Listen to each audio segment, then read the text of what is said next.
dahon. Ako. Di rin nakatulong ang mga langgam. Oy, makuha na higad. Dami mo nang nakain. Magpahinga Wala ka problema muna sa at kamote, pinaka ng ang dahon ganyan. para sa amin. Yung lasang yan. Anong Batapos gagawin naman ko? walang ganyan. Lagi talaga akong nakakaramdam ng matinding Baga pagka- gutom. Nakuha mo yung patata. Kumain ka lang. Parte yan Ganyan. lahat ng proseso sa Ay, paglaki sira. mo. Gaano kadami pa po bang kailangan niyang kainin para lumaki? Oh, abay madami pa.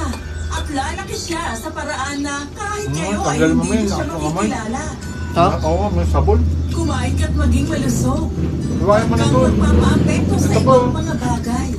Lang kung ano ka ngayon. Tandaan mo yan lagi. Patuloy na gumapang at kumain ng higad hanggang sa ang tag-araw ay nagbigay daan sa tagyagas at ang mga pula, kahel at dilaw na mga dahon ng mga puno ay nalaga sa mga puno na parabang ang mundo ay nag-aalab dahil sa mga ito. Habang nalalaga sa mga dahon, ang mga munding tipaklong bubuyog at salagubang ay nagsiliparan at hinahabol ang mga ito hanggang bumagsak sa lupa. Gusto rin ng higad na habulin nito. Mahal na pagkain. Pero masyado siyang mabigat at talagang hindi para sa ganitong klaseng gawain.